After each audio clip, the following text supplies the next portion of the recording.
Bases dropped on another week of soccer down here. John, here, you there. Thanks for hanging out with us. We got stuff to talk about. I know that's the official term of everything. We got Prem and Proper coming up. I guess we'll do a little traffic here for the week. Prem and Proper, the review coming up at 10:30. We know Maddie Cruz will be joining us, trying to make sure that Drew Dickinson can take time away from like paying gigs and things like that to join us as well. Looks like we've got our first sacking of the season. Sheffield United looks like they're sacking Paul Heckingbottom after losing 5-0 to Burnley on the weekend, and they are now bottom of the table. Looks like Chris Wilder will be coming back and taking charge for the remainder of the season. Remember, Wilder, former player, was there for 5 years, helped them get to the Premier League the first time, then was let go. Then last season was a part of things at Watford. At the end of their season, was let go because they didn't make it to the Premier League. So Wilder was looking for a gig. Heckingbottom is now was the manager for the team at the bottom of the table after all the chaos that happened on the weekend. Like I said, we'll get into that at 10:30. But we got our first sacking of the season in the Premier League. So we will we'll take a peek at that. Heckingbottom took aim at the club after the defeat at Turf Moor, claiming it made, quote, financial decisions rather than football decisions during the summer transfer window, with Iliman Ndiaye and Sander Berge promoted as a part of the team that was promoted. They were sold before the campaign kicked off. So, yeah, it looks like Heckingbottom wasn't all that pleased. And so with the run of form that they've had to kick things off this season, he's out the door. And so we'll get into that at 10. We'll get into that at 10:30. 10 o'clock, Bart Keeler, because we'll get into this for those of you that may have seen his social media postings. He was trying to figure out what to wear for work. So we'll get into that and see how that is going. 10 o'clock, it is Bart Keeler from SoccerForUSPod with a little reffing down here if there's anything that stood out to him. And then we'll get into the U.S. Women's National Team. There's some stuff with the Reggae Girls and the qualifications. They didn't get out of group stage, but there's some background to that. And once again, they're still pissed, rightfully so. So there's plenty to get into there. Hour number one, we've got news of the morning. We've got Major League Soccer. And we're now down to the final two. So it will be show of hands. How many of you had Houston? How many of you, wishful thinking, how many of you had LAFC and Columbus? Like beginning of the playoffs, apparently there are 8 perfect brackets in a particular tournament. One of them belongs to Michele Giannone at 2-N, with 4 of the people left in the perfect bracket tournament having LAFC, the other 4 having Columbus. So show of hands, how many of you had LAFC and Columbus? I didn't. Of course, I'm sitting here looking at it thinking wishful things about other people. So, so we'll get into that in hour number one, in addition to everything else that's going on. But once again, what'd you do on your weekend? Let me know what was going on in your part of the world as we get ready for things. But it is time for opening kickoff, brought to us by our friends at Kickoff Coffee, kickoffcoffeeco.com. And there is the QR code for those of you who are watching on Twitch. Once again, our friends at Kickoff Coffee, thanks to everybody who has kicked off their day with Kickoff Coffee. And, thanks to them for being a great sponsor here at SDH. Don't forget, use the code SoccerDownHere15. You get 15% off your purchase. They, in turn, take 10% reinvested into the youth game and youth initiatives. Very, very cool stuff from our friends at Kickoff Coffee and at kickoffcoffeeco.com. I guess opening kickoff this morning is probably stupidity down here. And it's, there is no excuse for any of this from our friend Pat Brennan at the Cincinnati Enquirer. This is what went down with Alvis Powell on the weekend. Stupidity down here brought to us by Cincinnati. FC Cincinnati defender Alvis Powell received racist messages on a social media platform following the loss to Crew. In an Instagram message shown by Powell to the Inquirer, an account with no avatar.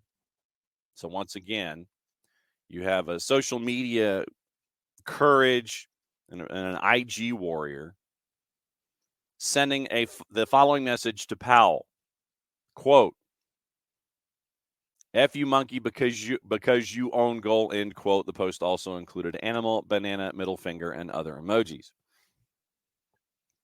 The timestamp on the message read 7:46 p.m., which means it would have been received on Powell's Instagram account mid-match while he was on the field. According to Brennan, the message was likely reference to the first Columbus Crew goal of Saturday's Eastern Conference Final, which was officially credited as an own goal by Powell after it deflected into the FC Cincinnati net off of him. We got highlights coming up in a bit. Quote, this is the last thing I want to see. Texting me, calling me a monkey. That's never okay, never okay. I've come a long way, man. Come a long way. When it's good, nobody. But when it's bad, it's just the one word, and it's not the first time, end quote. Powell's experience was the second instance of an FCC player receiving racist messages this postseason. In late October, FC Cincinnati's Dominic Badji announced he was subjected to racial abuse on a social media platform. FC Cincinnati offered its support and services to Badji in the wake of the incident. On Saturday, FC Cincinnati took a 2-0 lead into the latter stages of the second half, conceded the own goal and the game-tying goal over the final 14-plus minutes of the initial 90. Columbus scored the game-winning goal 3-2 in the 115th. And then, obviously, that meant that that was it for that was it for our friends in Cincinnati, and that Columbus was moving on. All right. We all know how fired up Cincinnati was as a market before, during, and after what's going on, because we spent 2 full days discussing Matt Miazga and how the team was responding and how Miazga was responding and all these kinds of things. And yes, you were shorthanded, but it was by your own hand. But it is never, and I will continue to say this, it is never okay. Never okay for whatever IG warrior thought that they should make up an IG account with a bunch of letters and numbers and, assigned thoughts by the IG overlords as to what your handle was going to be. So you can post a message that is that stupid. I don't care what side of the Atlantic we're on, because we've talked about it when it comes to idiots overseas. So we'll talk about it when they're idiots here. It is never okay to do that kind of stuff. Under no circumstances this cool. Oh, yeah, no. No, you're an ass. And I hope that our friends at FC Cincinnati can find a way to find out who did that. Make sure that everybody knows who it was who did do it, and prosecute them to the fullest extent of the law. Yeah, Abby, an idiot went on Instagram and basically did some racist crap to Alvis Powell after the own goal. Yeah, Abby's, what did I miss? Someone's an ass. Yeah. The IG warrior that decided to use monkey and banana emojis and stupid stuff. It is never okay to do that. I hope that they find out who it is. I hope we all find out who it is. I hope that this individual, once again, is made an example of. I don't care who you are. You don't do stuff like this. Fullest extent of the law, I want them prosecuted, and I want them identified. I want that person known to the soccer community on this side of the Atlantic. Like I said, we talk about this stuff a lot overseas. And I hope that players, officials, front office personnel, I don't care. If anybody gets called out in this kind of a stupid manner, don't be afraid to sit here and say, look what happened. Prosecute these individuals to the fullest extent of the law. I hope that this person, and Abby, you're spot on. Throw them in jail, loses season tickets for life if they are. If this person is in fact, morning, Alex. If this person is in fact a supporter of FC Cincinnati, and if they're a season ticket holder, then they need to be prosecuted to the fullest extent of the law. They need to have their season ticket privileges revoked. They should not be allowed to go into TQL Stadium or wherever Cincinnati's going to play, if they play at the Horseshoe for whatever. That individual has no business, being on the gram or the IG or the Insta or whatever the kids call it. Choice D, all the above. The person needs to be banned from social media, one. But, tracking that kind of stuff, you sit there, it's like, oh, you come up with a new name and a new email address. And, for us, the monitoring of individuals like this is the difficult part. Find out who they are, prosecute them to the fullest extent of the law. If they're tied to FC Cincinnati, then they should have no business being in TQL ever. I would hope that there's a way to monitor that kind of stuff, short of having the piece of paper with the alleged picture of who this individual is. Because you can do the Liberty Mutual fake Taylor Lautner mustache bit, the Bobby Valentine fake mustache and glasses bit, and you can work your way into a game. I get it. 9 times out of 10, Calamera sauce, Kefsey. Good morning. Seeing stuff like this, it's disappointing, it's angering, and you want better for any sport. You want better for all sports. You want better for any sports. You want better for, social interaction, period. But once again, stupidity down here happens in Cincinnati. And just, and we all need to be more vigilant, be better in keeping an eye on these kinds of things. If we have folks, in our circle that they want to sit there and mouth off and say things that are completely and totally inappropriate, they need to be called out on it. We need to make this better. We all need to be better about this kind of stuff. Keep our ears and eyes open for this kind of thing. But I'm hoping FC Cincinnati gets to the bottom of it, because we all need to treat each other with respect. Full disclosure, and this is kind of where I might go off the rails a little bit this morning in opening kickoff. This past weekend, a very dear friend of mine had to basically spend the last couple of weeks preparing for a memorial service. And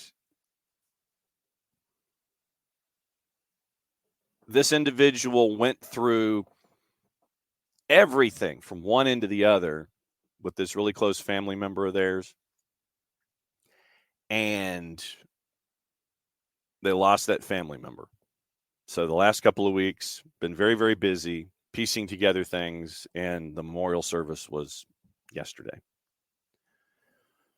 And the lesson that she reinforced with us when she spoke at her family memorial service It was a reminder, and it's a reminder, especially, 24/7, 365, it should always be a reminder, but especially this time of year, that when you have individuals around you, you need to basically continue to tell them how you feel. And like I said, this is going off on a tangent, and I apologize. Don't be afraid to let folks know how you feel in the most positive way possible.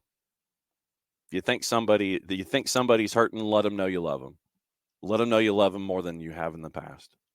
Let them know that much more. And we all need to be more vigilant in the positives, in as much as we are in making sure that we can have as positive an environment as possible in and around us every single day. And so the bottom line is we need to be there for each other to make us all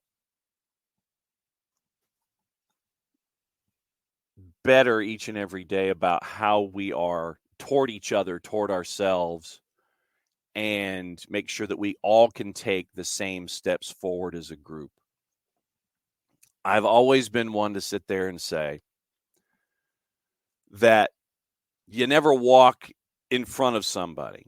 It's always a team effort. It's always a group effort. It's always everyone walking forward as one. No one person should be walking ahead of the group. And we all need to be walking on that same line every single day. So when you see stuff like we're seeing in Cincinnati with Alvis Powell, which to me is some of the most disrespectful, shameful, and stupid things to do, at the end of the day, we're talking about an athletic endeavor.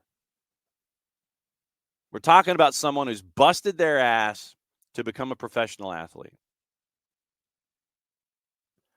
And for someone to go on social media and be a social media warrior and sit there and say, and there's a tangent coming off of this with FC Cincinnati fans too, coming up in a second. When you got folks that feel like they should say those kinds of things to make themselves feel better about their own environment, that's disappointing. And it reminds us once again that we got to stop this kind of stuff, do our best and be vigilant about it. Because whatever games we like, if we go and have this idea of being toxic each and every single time something goes wrong, then we're going about it the wrong way. We're going about it the wrong way. So when you see stuff like what happened to Alvis Powell, the first thing we ought to do is walk up to him and tell him that we care. Walk up to him and remind him that you appreciate who he is and what he's done. And it pisses me off to no end, and I think that probably just earned our explicit rating this morning. Pisses me off to no end when we have stupid people doing stupid things to take the joy out of things we like away from the rest of us. We've got to remind each other about walking together, remind each other about all the positives that can come from these kinds of interactions. The first thing we should do in a situation like this is embrace Alvis Powell.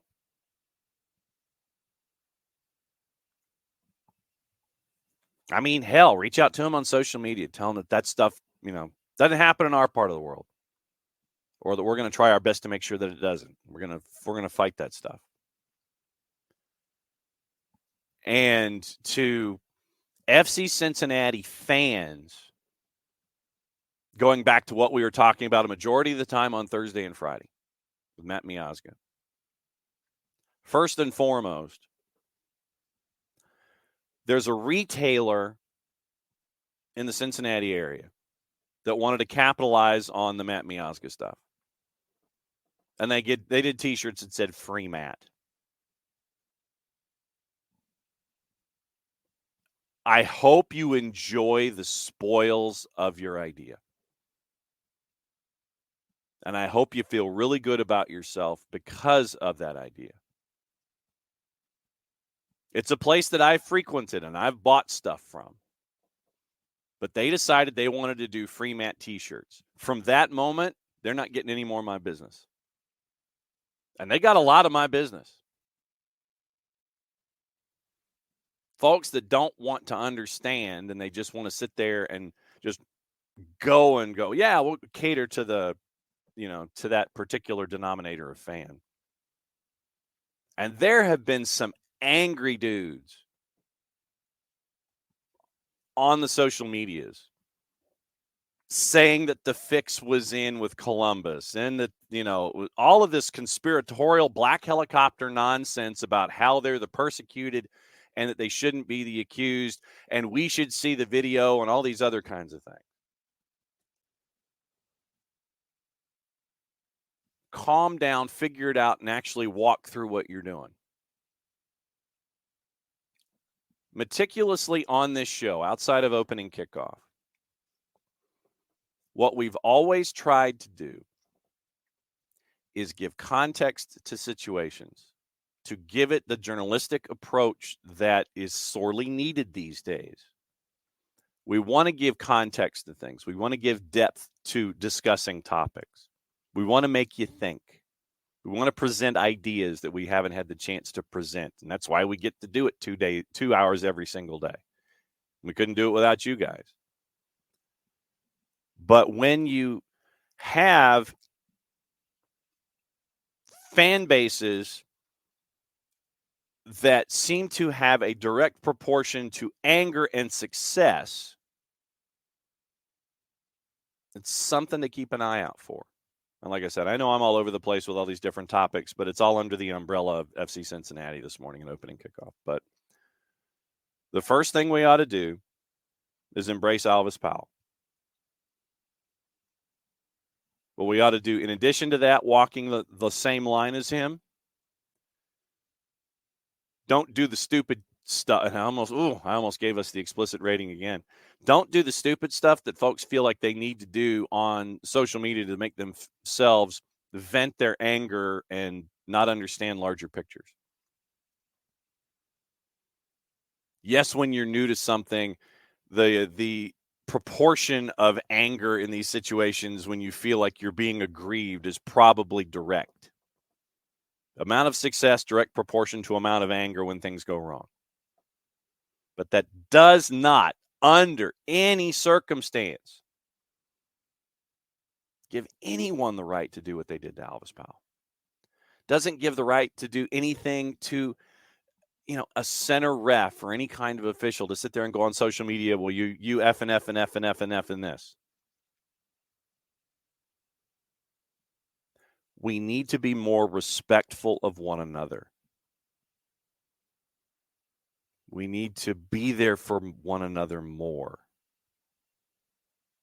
And like I said, that was reinforced to me more this weekend outside of the sports sphere. But once again, reinforced this weekend in the sports side of things. When you see stupid people doing stupid things in Cincinnati, whether it's ill-informed fandom, yelling about things that they don't want to understand the perspective on, or yelling fans that are inversely angry at an individual, and you feel like just because you've got a character and you don't even have an avatar and you've got 17 numbers after a 4-letter ID, you feel that gives you the right to say things when it doesn't. So everybody, just keep your head on a swivel, be there for others, and make sure that when stupid things happen, that stupid people are called out for it. Well, that was the first 25 minutes of the show. Opening kickoff brought to us by our friends at Kickoff Coffee. KickoffCoffeeCO.com. There's your QR code for those of you watching on Twitch.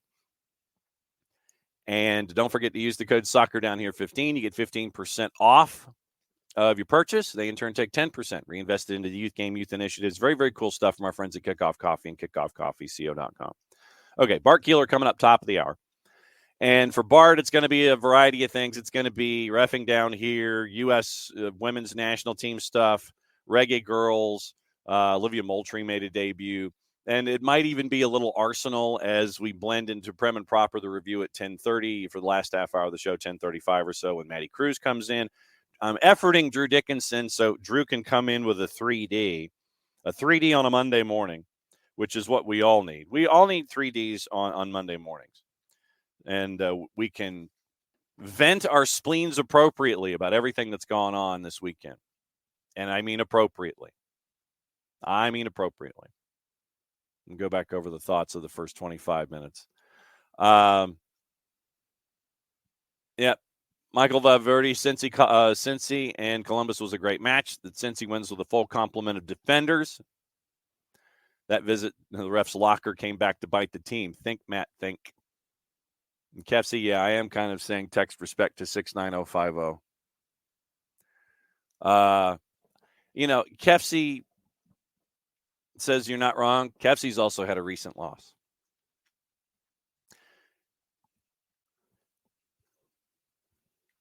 Michael, thanks for the kind words there.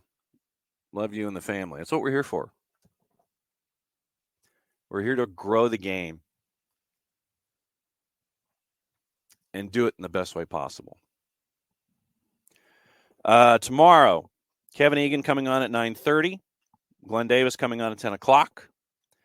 And we've got some 1v1s plotted. Another official that is making the rounds based in California. He'll be catching up with us about what's going on with VAR and his thoughts about all that stuff overseas, and we can get into treatment of officials. We're also chasing the new head coach at Racing Louisville, Bev Yanez. We'll be catching up with our friends in Huntsville later today for a 2v1 because really cool things happening in February up there. 4-team tournament. The Blast-Off is happening, and it's going to involve South Georgia Tormenta, Hunt City, FC Tulsa, and a fourth team. We'll get into that discussion and find out about year one in Hunt City, too. So there's a lot of tape content coming around to spread the word as to what we're doing. But, tomorrow, Kevin Egan, Kevin Patrick, and Glenn Davis, 9:30 and 10 o'clock, respectively. So it'll be fun. Abby, people need to remember we're all human. Everyone makes mistakes. We all need to show human kindness. And, yes, we all must speak up against the wrongs. We all should send Alva's Pal kindness. Absolutely. Messages on social media. Kefsey puts it in about the best perspective possible. It should be okay to lose. Half the players always will. Keep perspective. Yeah. I mean, only one group will always win the last game of the year in whatever your favorite sport is. So, keep that in mind as well. All right, highlights. We'll go through the highlights and the numbers and everything when it comes to the games on the weekend.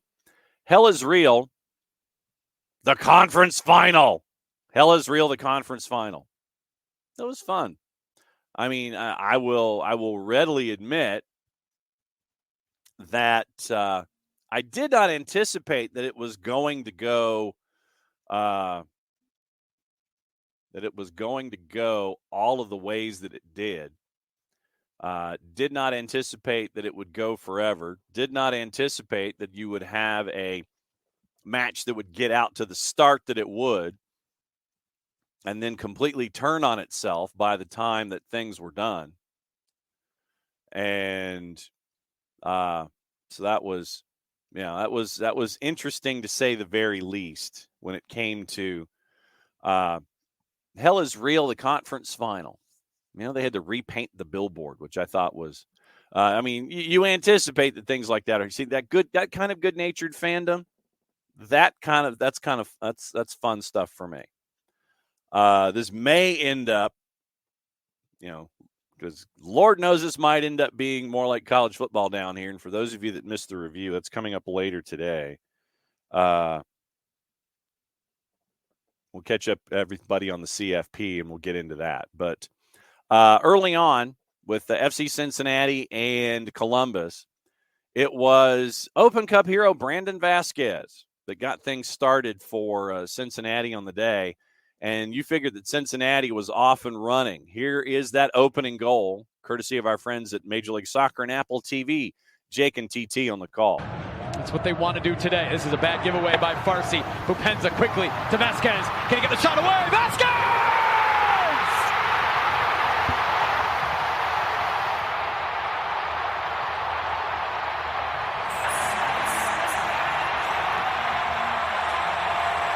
It's the pairing of Bupenza and Vasquez, because this becomes an attacking throw-in for them. Actually, it's a turnover where then Bupenza finds the quick ball into Vasquez's feet. It's one thing to have the Major League Soccer MVP, but the supporting cast has to show up. Bupenza with a great ball forward, and guess who showed up from 2022 into December of 2023? What he said. Yes, and Kefsey is 120% correct. Atlanta United legend, U.S. Open Cup hero Brandon Vasquez. I'm sorry I did not bestow the full title upon him. So it's 1-0, and the way that things have gone at TQL this year, if you get one, you could just kind of feel the momentum swing, because it's turning into a very, very difficult venue, especially when you are having to go from a deficit, and it draws FC Cincinnati further and further into their own game. So 1-0 would turn into 2 just before the half, and here's how that happened, once again, courtesy of our friends at Apple TV and Major League Soccer. Acosta curling and in!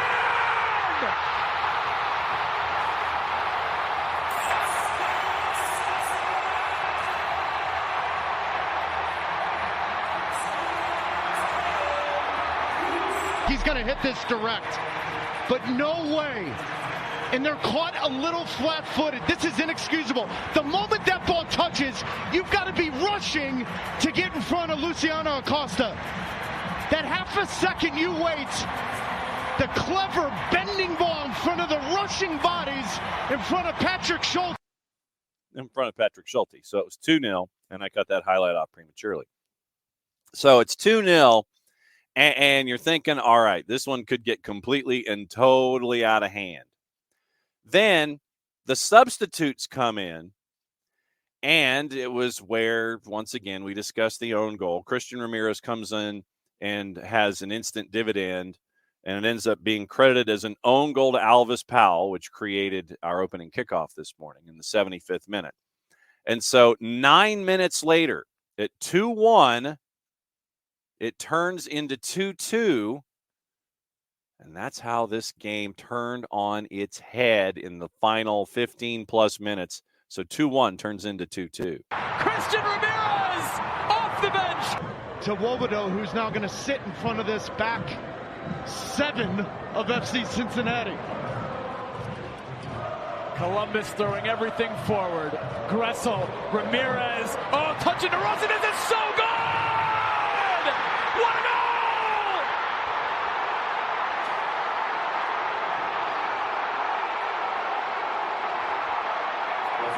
The crew have been saved by Diego Rossi. All level, 2-2. In the 4 games between Wilfred Nancy and Pat Noonan, there were 22 goals scored. In the 5th game, it's 2-2. It's the Eastern Conference Final. Numbers forward, but you got to be in the right spot at the right time. And Wilfred Nancy this year made a massive decision. Lucas Celeryan, goodbye. Hello, Diego Rossi. And hello, it's 2-2. Hell is real. And off we go to the 90th minute. Not wrong. And so 90th minute. So FC Cincinnati has a 2-goal lead. They lose it in the final 15 minutes, which means you go play an extra 30. And it ended up in the 115th minute. Once again, Christian Ramirez with instant dividends in the 75th when he came in to create the own goal that made it 2-1. This one turned it all the way to Columbus in the 115th. Once again, Apple TV and Major League Soccer. Molino, back post, Cucho, and then Ramirez has done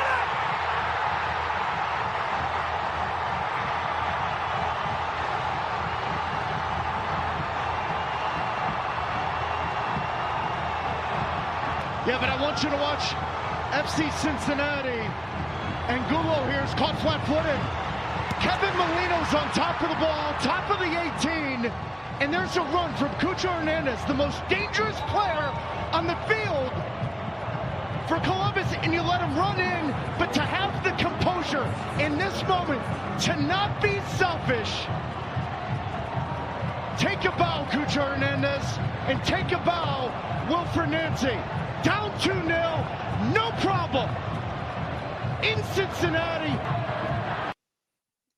And it ends up 3-2, and Columbus wins Hell Israel, coming down from 2-0, from 2-0 down to win at 3-2.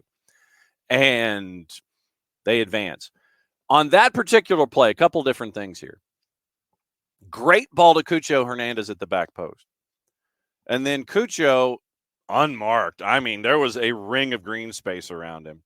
And Christian Ramirez kind of coming in from the middle of, he's coming right down the middle at the 6, if I remember it correctly. Then Cucho just, instantly heads it back toward the far post, and Christian Ramirez is right there, slams it home to make it 3-2. Alvaro Barrial was cramping. He was cramping up late, and all he could do was watch. All he could do was watch. Fellow defenders, didn't have the presence of mind at the time, obviously, maybe getting caught up in all of the energy and all of the activity. Didn't have the presence of mind to try and sit there and go down themselves or send the ball out of play. But yeah, Alvaro Barrial, if you go back and watch, was cramping up. And all he could do was watch Cucho Hernandez do what he did to create the 5th goal of the match for Christian Ramirez. And Kefsi, you are absolutely right. Got to appreciate the Ramirez story. A lot of league minutes for bad managers before. Adrian Heath. Sorry, that was my own impression. So 3-2, and it was Columbus coming all the way back. And we had said here on the show that Columbus was dangerous. You didn't want to play Columbus in the opening round. Atlanta got them. Stuck with them at home and losing game 3 of the opening round. And so Columbus wins 3-2. And here's your numbers. For the winners on the day, Cucho had an 8.6. 8.6 for Cucho Hernandez. We'll get into his numbers in a sec. Diego Rossi, 7.7. Alexandre Matana, 7.4. 6s and 7s in the midfield. Mo Farsi had a 6.1. He had a bit of a long day. Nagbe and Yayaboa at a 6.7. Aiden Morris at a 7.0 before he was removed. Steven Moreira, a 6.5. Rudy Camacho, a 6.8. Malte Amundsen, a 6.8. Schulte, a 7.1. So Cucho Hernandez's numbers to punch an 8.6, courtesy of our friends at SofaScore. Played the full 120. Had the 1 assist, XG of 0.81. XA, 0.83. 4 shots on target, 5 blocked, 5 of 7 on the dribble. 85 touches, passed at 78%. 5 key passes, 2 of 5 on his crosses, the 1 long ball connected. 3 big chances created. 6 of 15 on his ground duels. 2 for 3 in the air for Cucho Hernandez. Fouled once with a clearance and 1 dribble passed. So that's what Cucho Hernandez did to punch an 8.6 on the day. Christian Ramirez a 7.2, which I find somewhat low considering he scored and was responsible for the own goal. But yeah, that's odd. Let's see if we can find the team statistics here. XG 2.74 for Columbus, 1.02 for Cincinnati. Possession, 2/3 basically for Morning Forecard. It was, 5/8. Yeah, 5/8 to 3/8, 63% to 37. Yep, Rick, you were going to get to that. Since considering it just happened on the Twitters. Let me get through the Eastern Conference and we'll go there. Total shots, 26-11. Shots on target, 8-6. 6 shots off target, 12 blocks to 2, 8 corners to 3, 4 offside for Cincinnati compared to 1. 25 fouls. 25 fouls to 14. 4 yellows, 22 free kicks for Columbus, 13 for Cincinnati. Big chances, 4-2 for Cincinnati.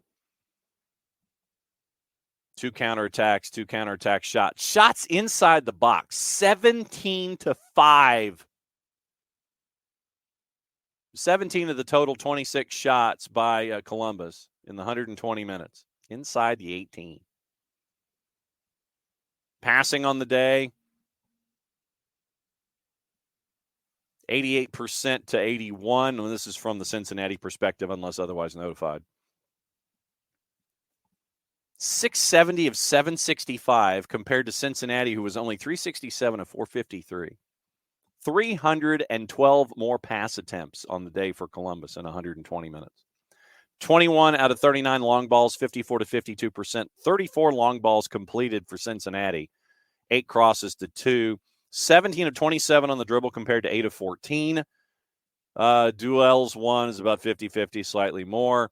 28 tackles to 17 for Cincinnati, 15 picks to 11, and 37 clearances. 37 clearances for Cincinnati. So, we'll keep those are your numbers there. Yes, it is a cryptic tweet, and so I guess what we'll do, because we got another couple of pieces of news here before we get to Bart, top of the hour, and we'll go through the Western Conference too, is we will go, where will we go? We will go here.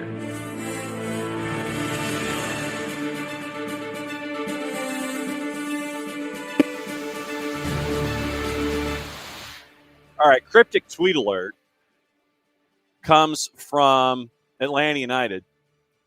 And for those that are hopefully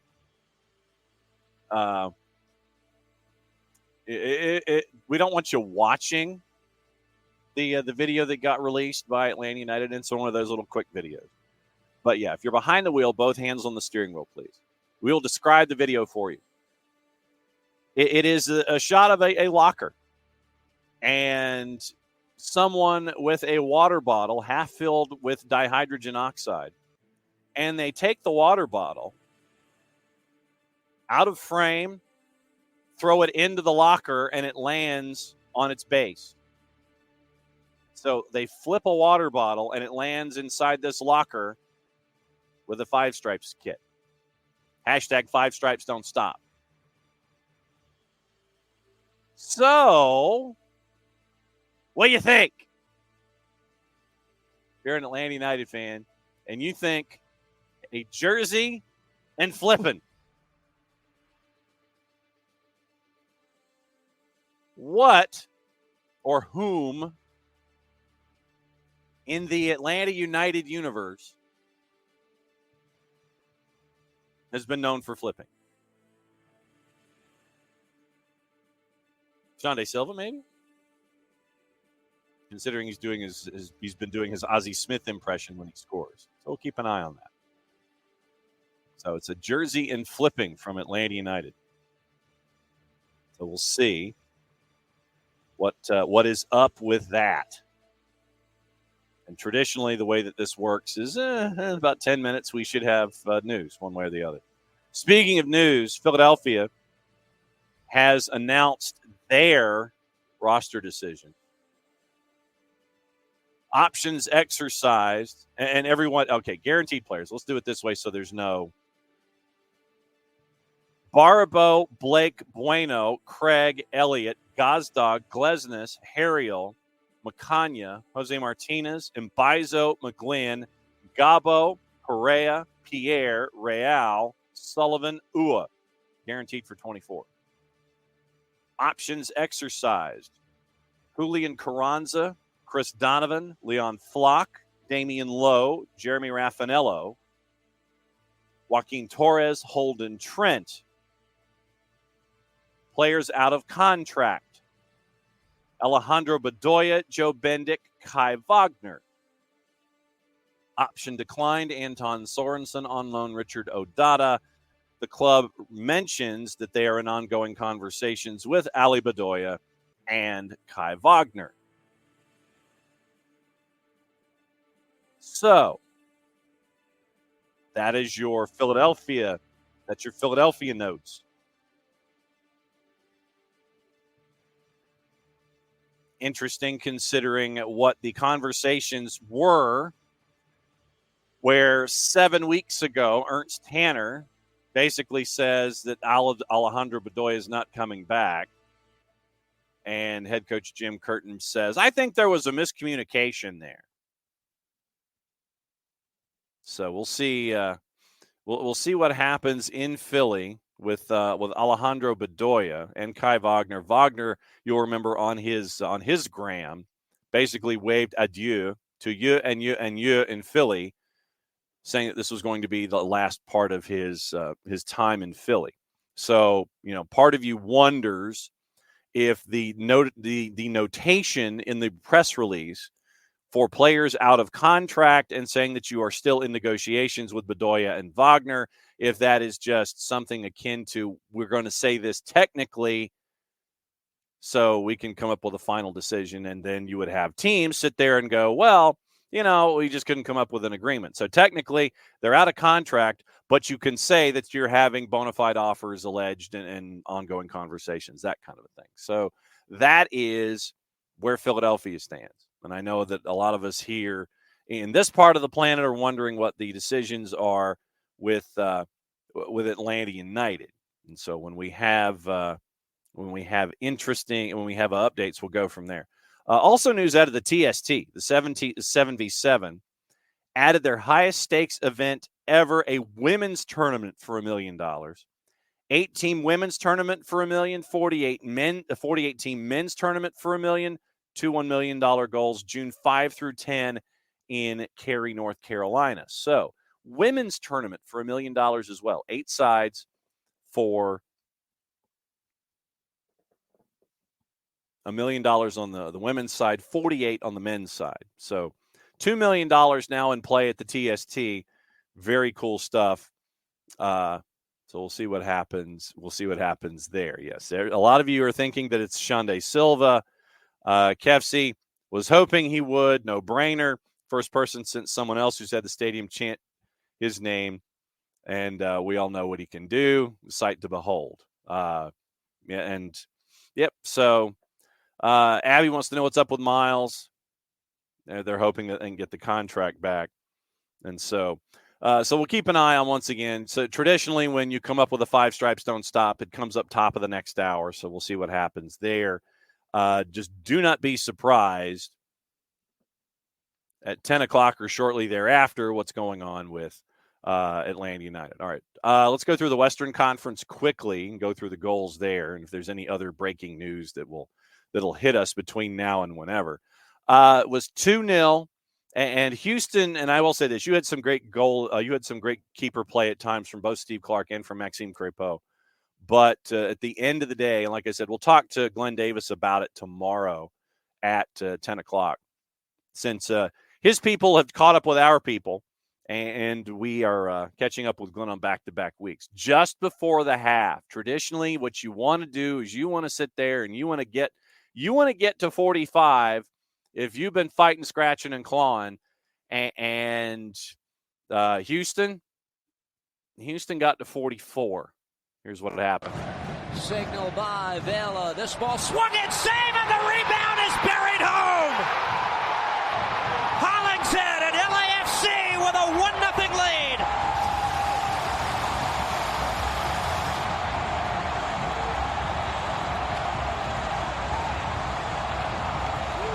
Of Hollingshead. First of all, it's a great ball in. Chiellini then goes for the initial header. And it's the follow-up from Hollingshead. You can see when Chiellini heads the ball, looks as though it might be Sviatchenko who's playing Hollingshead on just as he makes this run here. Puts the ball into the back of the net. It's brilliant anticipation from Hollingshead. Wonderful set piece.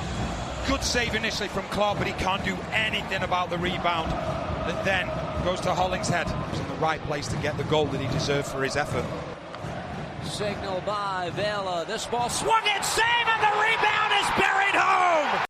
There you go. So this happens when you hit buttons, and you forget that you hit buttons. So it's 1-0. 1-0 at that point. So 1-0 after 44, and then you get into Houston attempting to chase in the second half.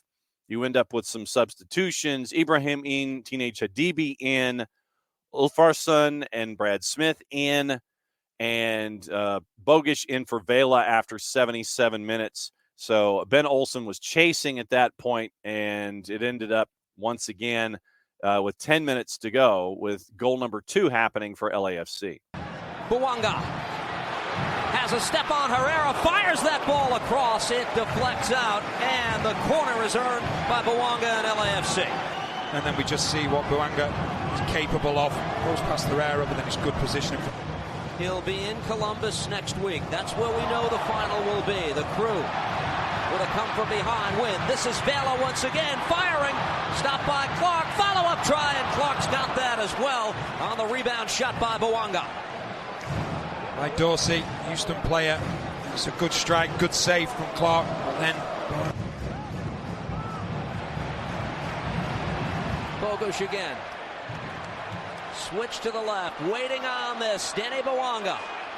Facing goal. Backs up the Houston defense. This ball played across. Takes a deflection in. It's an own goal.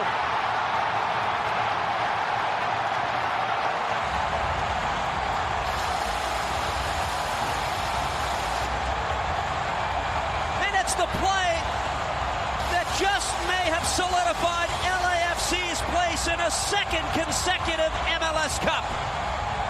With the winner, and this, he may just have scored the own goal that takes LAFC to MLS Cup. But it's the first time really that we've seen Palacios get forward. He's put it into such a dangerous area, and it's a difficult situation for Escobar because he knows he has to come and win the ball, but he just gets it all wrong, and he puts it into the back of his net. You see the Houston players straight up to him to get his head up and get on with the game. There you go, 2-0, and that would be your final. Your stats on the day, and obviously if you're chasing, LAFC could really give two rat farts about possession. It was 70-30. Shots on the day, 18 to LAFC. LAFC being very, very clinical. Once again, creating turnovers, waiting for Houston to make a mistake, then in turn take advantage of it. 18 shots to 10, 6 on target. Blocked shots, 3 each. Total passes on the day, 239 total passes. That was not exciting soccer from LAFC. 70% accuracy on the passing. Total passes, 589. Corners, 10-3 for LAFC. Crosses, 9-7 for Houston. 52 of the 86 duels were won by Houston. So 5 out of 8, so it's like 63%. 1 tackles, 13-11, 6 saves, and 5 for Steve Clark and Maxime Crépeau, respectively. Clearances, 22-16 for LAFC. Fouls on the day, 15 fouls to 8. 15 fouls to 8, LAFC over Houston, and Houston had the 2 yellows on the day. So 2-0 your final, and LAFC advances to play Houston in the last of the year in Columbus. And so that is where we will be focusing our attention for the 9-hour pregame show that will have acts, I'm sure, that musical acts I'm sure we've never heard of, but if they had the Dandy Warhols, that'd be awesome. Kickoff scheduled for 4:10 at the Death Star, Apple TV, and on the free side, it's Fox and Fox Deportes. So since it is 10 o'clock, massively punctual, he is like right on time. I mean, Bart is like right there. Bart is right there. And so because Bart is right there, we welcome in Bart. I don't know if my mic is set up right, so sorry if the audio is not. No, Okay. No, it's all good. You're good. You're there. So there you go. Well, so where would you like? Oh, first off, I want to start. What outfit or outfits did you decide for the new gig, sir? For those that will follow. Well, I'm working from home today, obviously. So, yes, but I mean, soccer jersey today. Yeah, but you were still scouting, so I want to know what. Oh no, I wore all of those last week. That's what I wore. Okay. So yeah. Okay, just checking. Having some fun. Yes, Abby says you sound better than last week. So it sounds Oh, like great. Okay. Thanks, Abby. So you've got the long microphone now and the long extendo cord. Yeah, I'm not sure if this is actually hooked up or not. I don't know. A new computer, so hopefully it's working. Okay. So we've got reffing down here. We've got the national team. We've got the reggae girls. Anything else on your plate? Probably toward the end as we get in toward Prem and Proper. We're probably talking some Arsenal for you at 10:30-ish. Where, sir, would you like to start our number 2? Well, first off, let me just say that West Virginia men's soccer is on to the College Cup. So if anyone wants to send me a bunch of money so I can make that trip, that would be great. buymeacoffee.com/SoccerForUSPod. That's awesome. You're now, working, man, I get there. Right now, I currently do have tickets to the championship match. So hopefully everything goes well there. And I'm in Louisville on Monday. I'll still have time to be on the show with you that morning. Yes. As Abby points out, Florida State, an undefeated Florida State team, did get into the playoffs, and they are playing for a national championship tonight at, I believe, 6:00. Is that kickoff on one of the ESPN channels? What? Yes, one of the mega number of networks that are attached to the 4-letter. We'll have those changes. Did anyone have any referee down here questions? Because I didn't feel like there was anything super crazy this weekend. I know for a change. It was. Yeah, I was looking at it last night, and this morning I was like, wait, I don't see anything that like was a massive mess up. Well, but since the last time you were here, I think that we have it. The discussions about Scott McTominay and what is a handball and what isn't, and UEFA guidelines being stronger or different than those in the Premier League, and so. What happened? I guess Newcastle PSG would be one for me because of different guidelines, and this might end up being more of a philosophical question more than anything else about different entities with different interpretations and having to be prepared for both when you go into a situation. Yeah, and that's definitely true, right? So you think about each competition has their own guidelines to begin with, right? They all have their own processes and procedures. So even at the grassroots level, I deal with 4 to 5 leagues that all have different substitution rules, right? Okay. That's not quite the same, but my point is MLS has different processes and procedures that referees have to follow than UEFA. UEFA and the Premier League have different processes and procedures, but also you have different ways of interpreting the laws of the game, and not vastly different, but think of it more of as standards that we have. So you see this sometimes in college versus professional when we're talking about maybe a pass interference call or possibly a holding on a offensive lineman, right?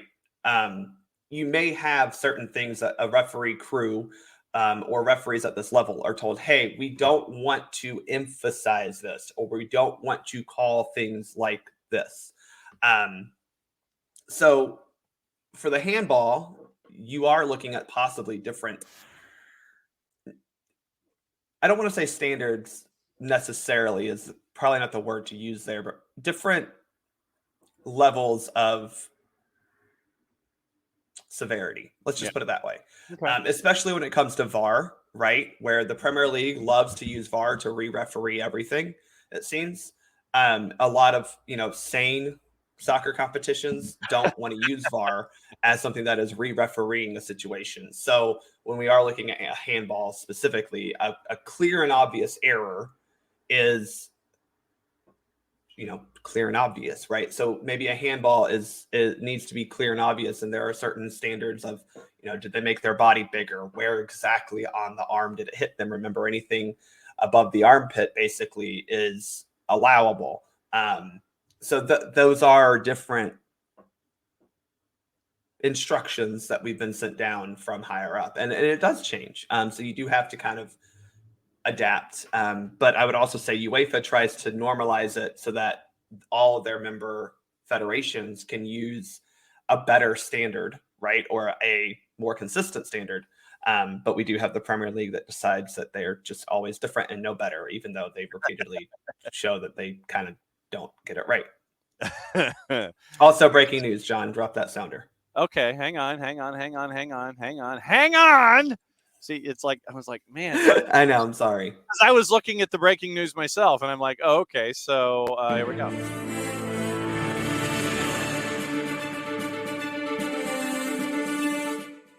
It's clear 10 o'clock. It is officially option exercised for Atlanta United. So we have the return of Spider-Man. So Spidey senses were correct by all of us this morning. But the most important question in all of this, how long did it take the Atlanta United social media team to get the bottle to land properly? I know. How many takes did it take for that to actually land on its base? That's the biggest thing. So, not really a difficult one, but Shande Silva's option picked up by Atlanta United. So we'll have a full preseason with Shande Silva on the left-hand side. And, I think that, Shande Silva came out of the blocks well, and then I think he started to press, especially as the urgency for Atlanta United continued there later in the year. But no, you got 7 and 16, Shande Silva. Very, very cool that option was picked up. Was that the breaking news sounder, sir? That was a breaking news sounder. Congratulations. Okay. Hey, it's a Monday, man. I can pick up pretty much anything. Yeah, that's true. All right, so the McTominay one, I think a lot of folks were sitting there going, yes, no, and then the Tino Livramento handball for Newcastle inside the box, against PSG, and it's like, look, we talked about it late last week. It's like, look, you've got to be prepared for all these different kinds of situations. Yeah. And how difficult is it for you as an official to sit there? You mentioned how you have all these different locations with their different rules and guideposts. How difficult is it for you to keep everything straight?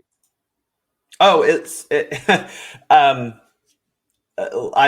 lucky that most assigners that I have that know that we're doing certain, especially when it comes to like ECNL to SCCL to DPL to NAL to NPL, like there's all these, leagues that have different rules, and they're usually good about giving some sort of like, hey, here on our dashboard of our assigning software, they'll usually post the rules. But it is confusing, and I've considered even making myself a little like cheat sheet for timing rules, for substitution rules, because there are similarities, but there's a lot of differences among all of them. So, for example, John, Georgia Youth Soccer, specifically to substitutions, we'll go with that, okay. Only allows substitutions. So, first off, FIFA and IFAB, right, and any major competition at the professional level, we're used to substitutions are able to be made at any stoppage of play. We know that, right? Yes. That's in the laws of the game. However, Georgia Soccer decided that no, people cheat. And by people, I mean someone made this rule because they got mad they lost because someone subs like this. But Georgia Soccer only allows for substitutions on your possession throw-in, after a goal kick, after a goal, or if that player is injured. Okay. For reasons. I don't know why. First, I think people did that for time wasting, and I think that's just stupid. I think it's the most draconian, dumb thing that Georgia Soccer does. So that's Georgia Youth Soccer. So that's some competitions, recreational, select soccer. There's also the Georgia Premier League. So those are the rules we follow there. But at the same club on the same day, I'll have that. I'll have also another league, ECNL maybe is a good example, where you can sub on any stoppage of play, but you only get 7 substitutions per half. And if a player leaves that half, they can't re-enter. Okay. Also, Georgia Soccer have pretty standard timing rules of 13s and 14s are 35 minutes, 15s, 16s are 40 minutes, and then 17s and up are 45. Well, at ECNL, it goes 13s are 35, 14s, 15s are 40, and then 16s and up are 45. So it changed, like little things like that change. And so that's just an example of a Premier League official may be used to looking at a handball in a very specific way, especially when it comes to VAR. A UEFA official, and again, where they use the same, do look at things slightly differently. And, that problem does arise for, I forget where the official is from for that Manchester United match. They're from a different country than who refereed that Newcastle match, and it will be different based on how the referee looks at it. It's hard to switch from I'm used to calling it this way to I need to call it this way. And that's true for me if I'm looking at how do I judge fouls or stuff like that at an ESCNL level versus a Georgia recreational soccer level, right? So, some parents don't like that I call certain things at one level, and it's like, well, that's what I'm used to calling at this high level because, we do want them to play a very clean and professional game. At the rec level, we're just happy they show up with shin guards.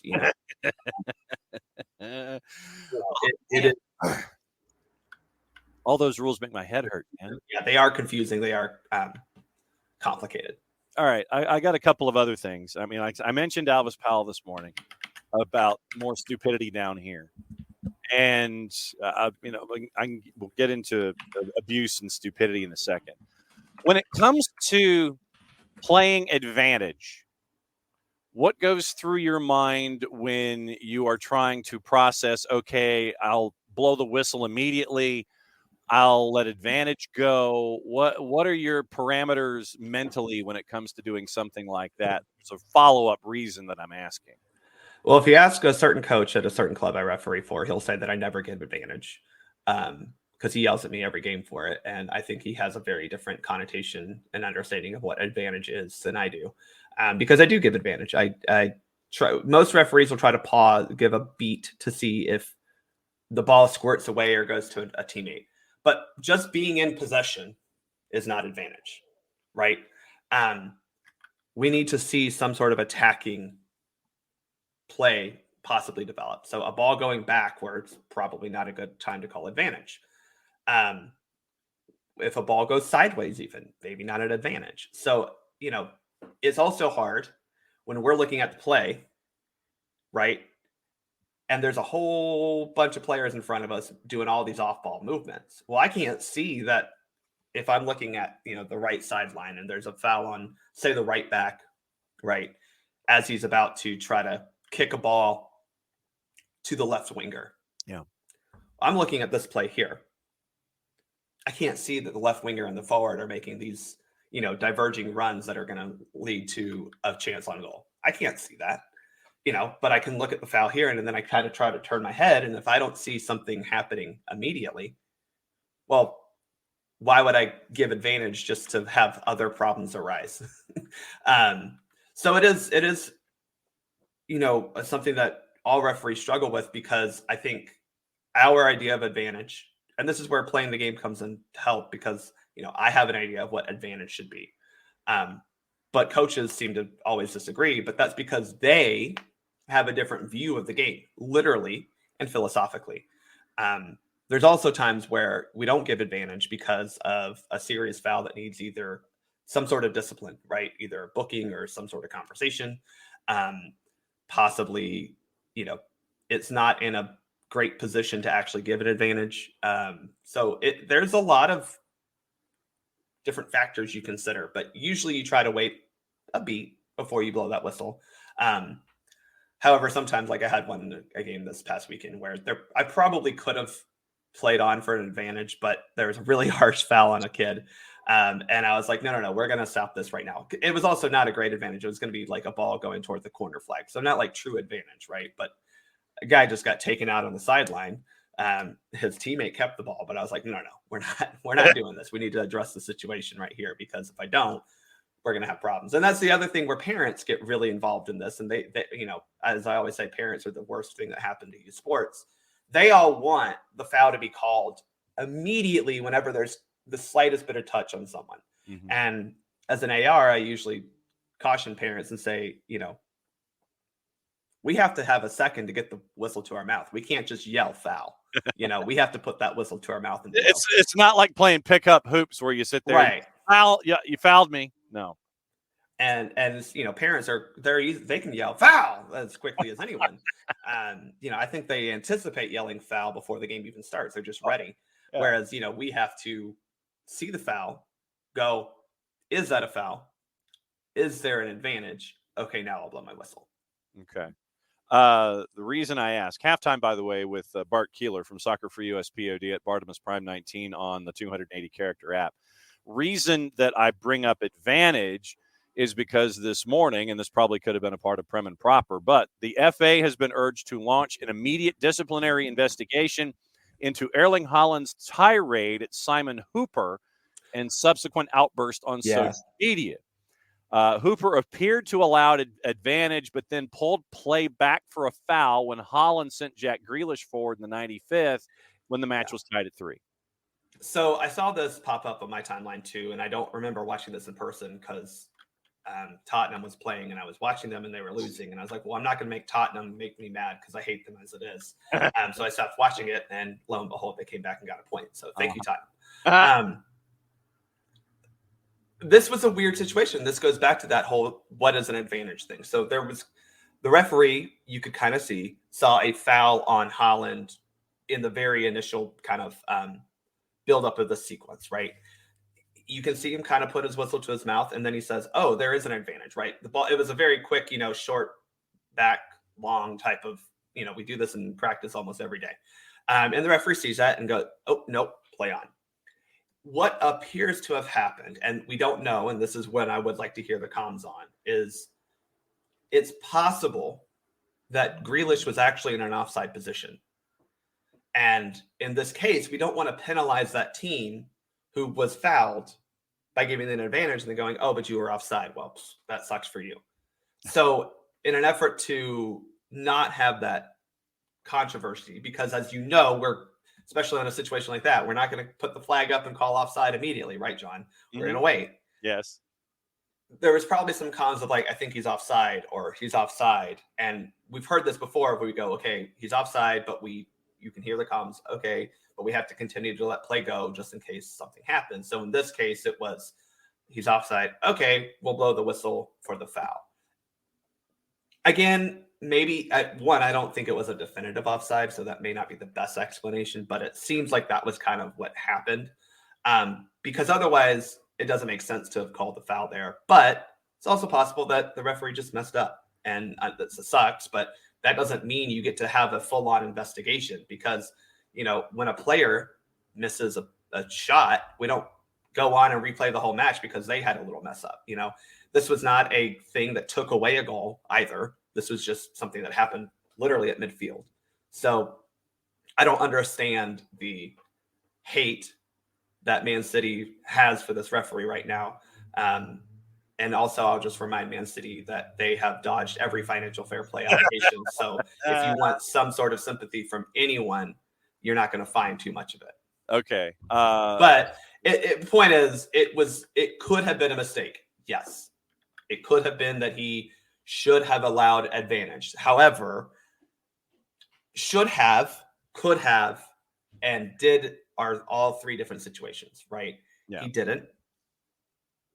He called it back. And I think it may have been because of the offside, the potential offside on Grealish, and you'd rather just give them that free kick than wait for everything to happen just for an offside to happen, and then nothing good comes of it anyway. Okay. As a public service, I have posted the article from the Telegraph where they have done it in still photographs with all of these issues. And so so once again, we'll walk through it really quickly. And Maddie's already in the green room. This is how fired up she was. She's already in the green room and she's listening to what's going on. So let's walk through it from our friends at the Telegraph. So Haaland's fouled, and it's an awful challenge from Emerson. Yeah, it's a legitimate foul. Like it's an awful. I mean, he goes in both sets of studs up. I mean, literally, it is both legs aimed right at the calf. So Emerson Royal comes in sliding. Yeah, it's an awful challenge. So Royal gets up, and he's running back. And so you're saying, okay, Simon Hooper is debating blowing the whistle at that point. Holland is down, and Simon Hooper's debating blowing the whistle. Holland gets up, then Hooper's like, okay, advantage. So, signaling advantage. Grealish is then released, and then Hooper goes free kick. So Holland's pass sends Grealish, and then Hooper blows his whistle to call the play back, reneging on the appeared decision. And then, Grealish is through on goal. You don't know if he's going to put it in the back of the net or not. But it looked like it was a fantastic pass, and Grealish was off and running behind everything. So after that, Grealish is through on goal. Asked if after the game if the Spurs got away with that one, Ange Postecoglou says, yeah, I guess so, mate, in his post. So then Holland then is basically going up to Simon Hooper and going, F off. And then on social media, and Holland is going after Spurs staff at this point. Lo Celso knocks into him as they're leaving the pitch. Holland is still going at it. Then it's Brennan Johnson. And then on his social media, Holland on the 280-character app goes WTF. So that's where we are. So Holland goes off. And then he goes off on the 280-character app. I mean, literally, it was anybody that was within 5 meters was going to catch it from Erling Haaland. But I've posted the stills, the walkthrough that the Telegraph did, and it looks like, well, once again, video versus stills, and there's still some gap space there, but it looks like Spurs kind of got away with one. I kind of agree, right? I think it's okay to say the referees didn't get this one completely right. However, this does not take away a goal.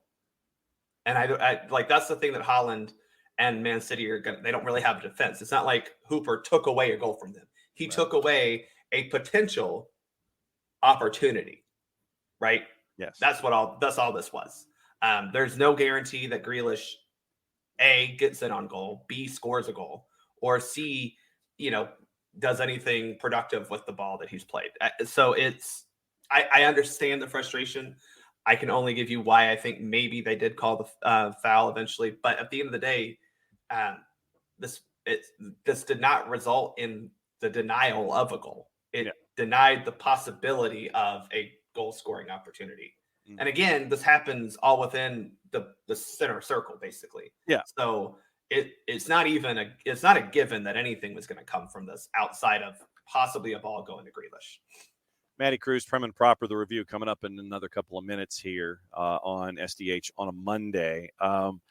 I did want to wrap up with you, sir, discussing the U.S.-China friendly. Yeah. In Fort Lauderdale in front of a packed house of just under 8,800. And it was 3-0, and Twyla Kilgore continuing to get her marching orders from Emma Hayes, and the substitute teacher continues to have things going well. Takeaways from a 3-0 win over China, other than nobody got hurt.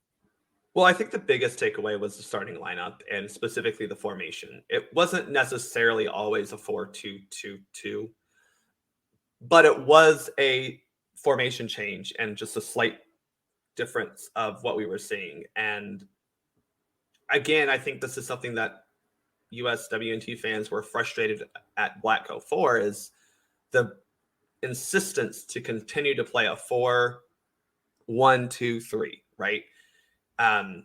With that deeper midfielder and dual attacking midfielders, and then 3 strikers up front. So that is the biggest takeaway, is already one game into the Emma Hayes era, we have an actual change in formation. Now, that said, Emma Hayes, if I could say the one criticism of her, is she isn't beholden to any sort of formation. Some people see that as a positive, and it can be. However, she tinkers and she changes a lot. And, that can possibly be a negative. It has gotten her into trouble in the past when it comes to big games where she changes something or doesn't change something. But I think overall that was a positive to just see that we tried something slightly different. We saw Sophia Smith as kind of a more natural center striker, but I also really liked her and Trinity up top working together. I thought that actually, again, is something that it would have been nice to have seen, especially given the fact that, during the World Cup, especially, Alex Morgan just wasn't a productive striker. And that in itself is the positive. I don't think if there's anything else you can really take away from it. China's not a bad team. They're not a good team. And you won 3-0. Okay. Now the last thing, once again, I started kickoff this morning with Alvis Powell and Reggae Girls. You can go one of two directions here. You want to talk about Alvis Powell, or do you want to talk about the Reggae Girls not making it out of the group stage and then coming out publicly and still discussing the fact that apparently not all of the players have been given their financial remunerations from the World Cup, which to me is just it's out of control. I don't really feel like we need to talk too much about that because you just said it. It's out of control and it's unfair to the Reggae Girls. I don't, I also find it quite funny that they let go of their manager and now they're not qualifying for W Gold Cup the way they should. Randy's freed. Yeah. Serves the Jamaican Federation, correct? Yes, absolutely. Absolutely. So let's talk about Alvis Powell. Sure. Specifically all of FC Cincinnati, and they've constructed a story, a narrative in their head that the referees hate them, which is quite funny. Yeah. Mm-hmm. Well, and I mentioned it in hour number one. To me, it seems like in Cincinnati, it has become in direct proportion. The amount of anger and finger pointing outward is to the immediate amount of success that they have had inward. So when things go right, they go very right. When things go wrong, oh my God, the sky is falling. Can you believe this? The whole world's against us, that kind of a thing. And then you have fans who do stupid-ish because they're that mad, because their star defender, who is, oh my God, and that's how I'll phrase it, the benefactor of T-shirts that have no business being sold, but that's just me. The cause and effect relationship of missing a player who's a hothead means that, okay, yeah, we can lash out and be stupid. And that's what I'm talking about, is these Cincinnati fans have constructed this narrative and it boils over. And I don't think that the own goal was particularly egregious. Does that make sense, John? I don't think it was a normal, oh crap, it hit him because of a good cross and things that happen in the box type of stuff. Yeah. It wasn't like he headed the ball in from a corner kick. I think who had one of those? Oh, Heung-min Son had that. It wasn't one of those where it's come on, man. It wasn't anything to that nature. So I think the problem is you had a fan base that was you had a fan base that was so enraged by something, so feeling like they were put out and put off by an event that a stupid event earlier. That rage boils over to their player that doesn't, for all intents and purposes, has been pretty good for them all season. Mm-hmm. And unfortunately, was the man who the ball happened to hit off of before it went into the goal. Yeah. But if you want to blame anyone, blame Cincinnati and their team, the rest of the team, for not being able to defend, or be thankful that Wilfred Nancy didn't start Julian Gressel, because you wouldn't be up 2-0 to begin with. So it's just this narrative they built in their head that somehow everything is going against them spills over and boils over to a player who didn't really do anything all that wrong. No. And that's really unfortunate because, again, this is a team that won the Supporters' Shield, right? They won the appetizer plate. Yeah. That means everything. And they still made the conference final. So it's not like they got bounced in the first round either. This is a good team who had a good season. Oh. It just sucks that they were the unfortunate, recipient of an own goal, and Alvis Powell, unfortunately, again, it just happened to come off of him. A lot of defenders have been in that situation and scored own goals. They don't get racist abuse. Yeah. So Stupidity Down Here, hour number 1, and wrapping up hour number 2. Cincy fans have shown themselves very poorly the past week and a half. Let's just put it that way. And I think it's shameful on many fronts how they've how they did not y'all have been wooden spoon people for 3 years. Don't y'all forget yourselves. You have one good season, all of a sudden you think you deserve all this stuff. Stop. What's the latest with SoccerForUSPod? Well, hopefully we'll record Wednesday. I think that's Wednesday night after the women's game, Wednesday or Thursday, one of those two. One of those. Give some thoughts, and we'll probably spend a little less time on the actual games themselves and talk more like what we talked about today. What did we see from the Emma Hayes? Exactly.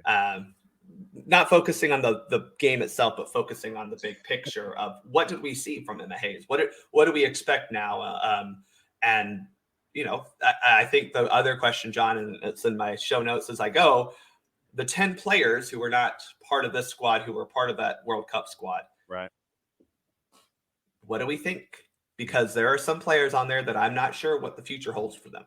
Some of them, I think that I'm pretty certain I know what the future holds for them because of their age and just where they are with their career. But some of them, we'll see. We will see.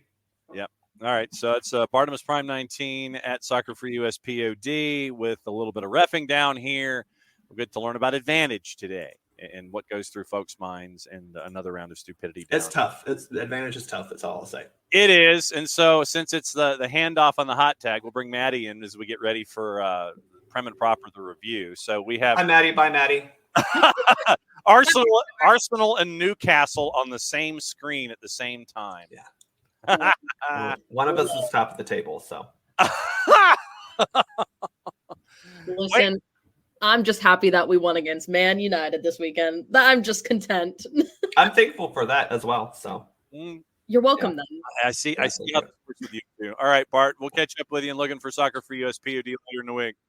There goes Bart. Now it's Maddie. And so Maddie is here. And it's time to break things through with Prem and Proper, the review. And we'll go here for a little bit. And we'll go through all the news of the morning. And South Georgia Tormenta has some initial roster decisions. I feel like I need reverb or something when it comes to important words like that. But from 30,000 feet, Maddie, we've got our first sacking of the season, where this time last year, I think we'd already had 5. But looks like Paul Heckingbottom is out at Sheffield United. Chris Wilder is back in at Sheffield United because Watford let him go at the end of last season. So no real surprise. They've been hammered a lot this year. Heckingbottom came out and was, he was none too pleased about financial decisions and players being sent away and being sold and not getting equal in return. So Sheffield United, bottom of the table, first manager sacked this season. Yeah, I think it's warranted. Because watching the game against Burnley and so you were the one. I was. Oh wow! I'm sorry. Brave soul, I'll tell you that. Because I watched the game and Sheffield United, obviously they're coming in, they're at the bottom of the leaderboard, but even coming into this game, just watching them throughout the game, they didn't seem to want it. It was very lackluster from their side. I really didn't see anything that was, we're going to fight. We're going to, not go to relegation. And they didn't do that. And I think indicative of the game, as a whole, Oliver McBurney getting that red card right in the first half. Because here's my thing. You're fighting relegation. You make one mistake, elbow to the face, yellow card, got it. So why, a couple minutes later, you decide to do the same thing to get a second yellow? Yeah. Doesn't make sense to me. And that was just one of the pinnacles of it. That was when Burnley was up 2-0 already. I'm like, if they're up 2-0 and you're doing stuff like that, that's not good. Yeah. And it's just I didn't see anything from there. And I hopefully this will help bring them out of whatever they're in. But they kind of dug themselves a hole and they have to get out of it. Yep. Pounded 8-0 in a game that I think you would remember earlier this year. And so, you get an 8-0 loss, you get a 5-0 loss, you're at the bottom of the table. Abby, you get to see you as always. Women's soccer win tonight makes it better after yeah. So college football down here. That's over on the OSG Sports side of things, Abby. The review will be out later today. Don't forget to bookmark OSG Sports for the review and everything college football there as well with what happened in the CFP. As the Florida State alum here on the show, we discuss it in great detail. Yeah, I want to send my condolences. As a fan, I'm sending my condolences. I've accepted our fate. It's whatever. It's fine. Yeah. Well, but I mean, and for us, I get it. I mean, the bottom line is, and this is what I said on the show, and I'll try not to tease the whole thing, but what I said was, you think about it like you're programming a 3-episode television miniseries. And you want Ross and Rachel kissing after the rainstorm. You want Ross yelling, "We were on a break." We want Rachel not getting on the plane. You want those kinds of moments. You want Janice going, "Oh my God." You want those kinds of moments. You don't want really bad television. And the fear, and if I'm programming this like the committee, I'm like, I don't know if this is going to give me, Joan Collins and Linda Evans, having a cat fight in a fountain. It's not like Who Shot JR. It's like, it's something in the, season 8 of, pick a series here that should have been canceled 2 years previous, something like that. But you're going to get Michigan and Alabama, and the reaction from everybody in the Michigan room that they were watching when they found out that they played Alabama was just like, that was the highlight of my week. I just want to say it was the highlight of my week. I thought it was hilarious. Captain Khaki is getting Alabama and they're in trouble. And then you've got Washington and Texas on the other side. See, that's quality television. That's 2 episodes of a television series that I will watch. That will be must-see TV, because you're either going to have folks hate watching because Alabama is in, hate watching because they're having to go and have Michigan on their television screen. Or you're going to sit there and look at 2 and 3 and go, that's going to be a fantastic game. Take the over, and it's going to go for 4 hours with Washington and Texas. That's 2 episodes of a 3-episode series that you dig, where if you bring in Florida State, who, yes, I know, like I said, I'm the alum. I know all of the facts. But if I'm programming it like a television programmer, and I want a 3.5-hour television episode that folks are going to be locked into, Florida State's not going to give that to me. Michigan and Alabama will give that to me. Washington and Texas will give that to me. Florida State, in their current situation, will not. I get it. Does it make me feel any better about it? No. Are we going to get whacked by Georgia? Probably, because we have a backup quarterback, and we still might be on our third-string quarterback who's a true freshman. I get it. Look, I get it. I'm one of the few Florida State folks that sits there and goes, look, I understand completely. I get the whole thing. That's just. Yeah, I was trying to talk to a lot of folks yesterday after it went down. It's like, look, think about it this way. Lay out your facts. And it's like, I get why we're number 5. It doesn't matter what you do. You go undefeated. And if the folks don't think that you're quality television, you're not going to get quality TV. I get it. Exactly. That's what I was telling people this morning too. It's one of those things where you have to look at it like they say they're going for the best team, but it's really best team parentheses. How much money can we make from these 2 games? Absolutely. And, Michael Valverde, you are not wrong. FSU earned it. Bama always gets special dispensation. They always do, because once again, what's best for business? Quoting Vincent K. McMahon Jr., what's best for business? Mm-hmm. And as someone who is in the SEC, who does not like Bama, I can safely say yes, because if I know we're getting on a tangent here. We're supposed to be, prim and proper, but listen, there was that one false start call before we kicked the field goal that we missed. False start. None of our line moved. Alabama's line moved. Why? We did the false start? Yeah. See, this is what you're getting into. You start from you had a sack and a penalty, and I think it was a sack and 2 penalties that take it from the 19 back to the 33. And so that was how you end up with a 50-yard field goal that gets missed. Anyway, yeah, so there you go. From the weekend, we'll start on Saturday. You got the win over Manchester United, you meaning Newcastle. And you and Alex Piscine were sitting there, and I'm sure that you were yelling at the top of your lungs. 1-0. Everton gets the goal from Dwight McNeil. They get the big win at Nottingham Forest at the City Ground, 1-0. We mentioned Burnley and Sheffield United with the sacking of Paul Heckingbottom. Brentford, a big win over Luton Town, 3-1. Arsenal, 2-1 over Wolves. Saturday's action, what sticks in your head? I mean, obviously, as the Newcastle fan, I was very, very happy that we played well against Man United. Just with the way we actually came out and we put a good product on the field. As I'm going to quote the announcers from that game as well, the score didn't reflect the game. Okay. Newcastle should have been up by a lot more. The amount of chances they were getting in, I mean, great. The one downside for me, though, is obviously we lost Nick Pope. He will be out for a dislocation in the shoulder. Was a dislocation? Yeah. Okay. Because that was initially everybody was sitting there and thinking that it was with the hip when he landed, but then all of a sudden you have to immobilize his left arm, and so it was a dislocation on the stretch. Okay. Yeah, I read it. It was on I have an app. If you all, this is a shameless plug, but is a Foot Mob. Yeah, that's where I have a lot of my stuff on there. It says on there that it's a dislocated shoulder and that he will be out until January of 2024. Okay, so it's at least 6 weeks. Okay. So that's not good for us. But I mean, I liked Lewis Smiley playing in the midfield. I think he was really good. He's only 17.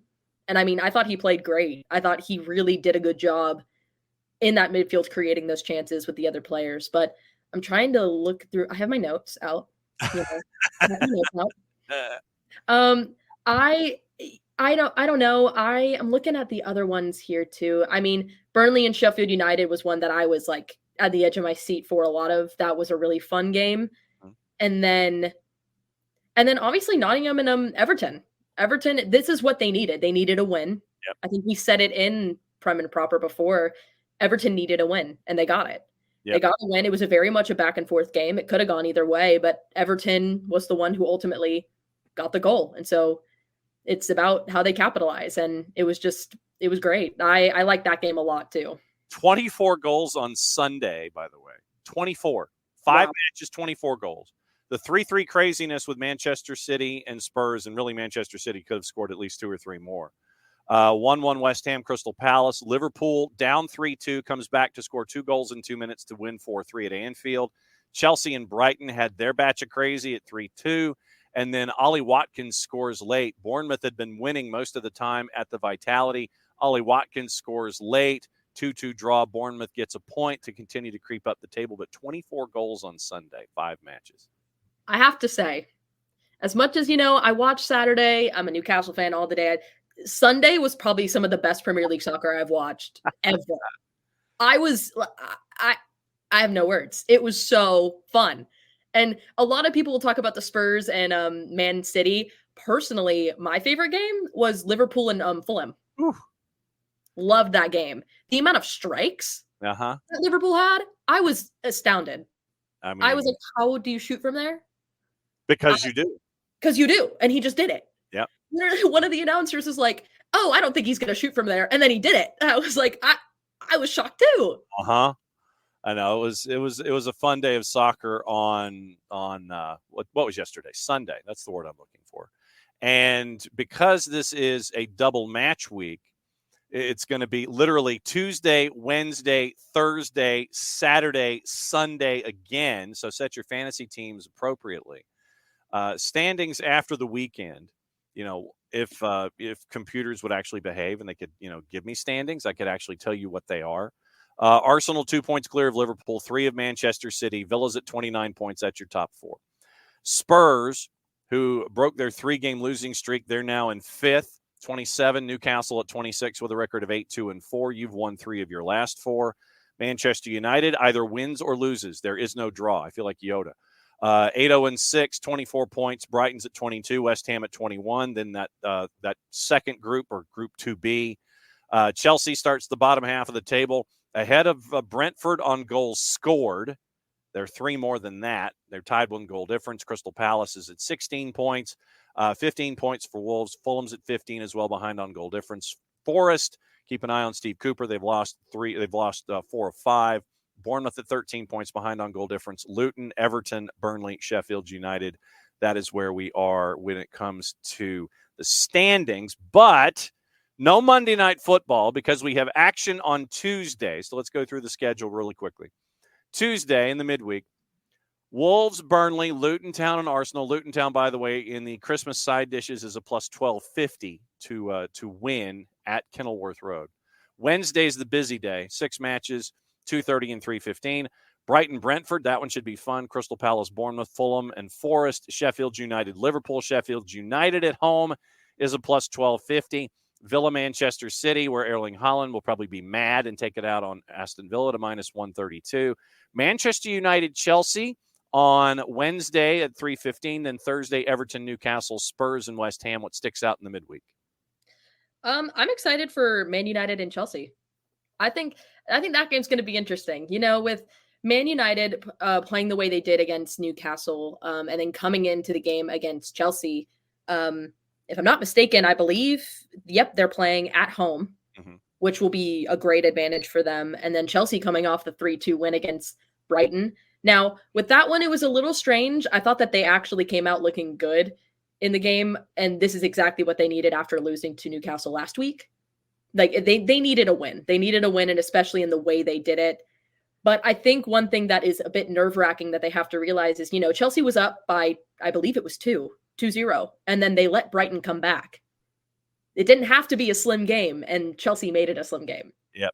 So obviously, and then the red card didn't help either because another red card was shown for Chelsea, which is hilarious. I'm like, what's with the red cards, guys? Come on.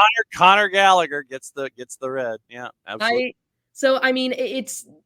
It's definitely, I think that game's going to be on my marker. Obviously, I think Everton and Newcastle will be interesting. Obviously, I'm not saying that because I am a Newcastle fan, but I am saying it because I am a Newcastle fan. I'm excited for that game. I think it's going to be interesting to see how Everton comes out and plays. They're obviously fighting for the relegation spot, trying to get ahead after some of the losses they've had. But I think that game will be interesting too. I'm excited. All right. So you're getting all of your notes together, and obviously you and Drew Dickinson for the 3D will be back with us on Friday in taped form for Prem and Proper. What else is going on in the world of Maddie Cruz that folks need to know about these days? Ooh. Anything? I mean, I just had my last college class ever today, so that was interesting. Okay. The last college class ever. Now, wait a second here. Okay, so last college class ever. Yeah. Okay, so how do you feel? I feel pretty good. It's a little bittersweet, but it's also like not because it's a weird situation because in the spring, like I'm still going to be doing stuff with KSU on the athletic side. And I'll also be doing stuff here with soccer down here. So like I'll still be up at KSU a lot. So it's like it's not really like I'm leaving, but it's also weird because some of the professors that I've like loved for years, I won't see them as much. So it's a bittersweet feeling. I'm excited to be like, okay, you know what? Like this part is over. Now I'm like actually getting into things and I'm working.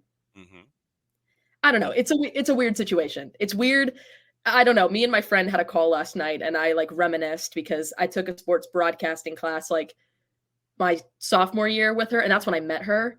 And I was like, oh my gosh, I had to write a reflection paper. And I thought about it. And we both were like, don't make me cry right now. And we had a little heart-to-heart moment last night. So that was a lot of fun. But, it's fun. I'm excited to graduate, though. I'm excited to be out. Yep, and we're excited to have you here hanging out with us to discuss things and anything on your mind as we continue to go. But yes, that's Maddie Cruz, and on the 280 character app, you are at Madison Cruz 7, as it says for those who are watching on the video version, but on the audio version, they need to know at Madison Cruz and the number 7. So, Maddie, as always, great to have you on at 10:30 on Mondays so we can discuss Prem and Proper the review. She'll be back on Friday in taped form with Drew Dickinson to go through Prem and Proper, to go through what happened in the midweek and get you ready for the weekend on a double match week, 3 matches in 7 days in the Premier League. Maddie, it's always great to have you hanging out with us here at SDH. Thanks for being a part of stuff, and we will catch up with you on tape on Friday.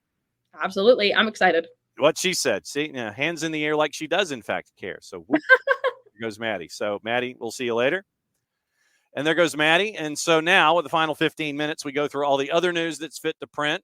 and we'll go through all of the gossip, rumor, and innuendo, what to watch, where to watch it, who to watch it with, all of that kind of stuff. So since we are here with what to watch and where to watch it, let's see how busy a day it is, considering we mentioned that the Premier League's taking Monday Night Football off because they've got Tuesday, Wednesday, Thursday.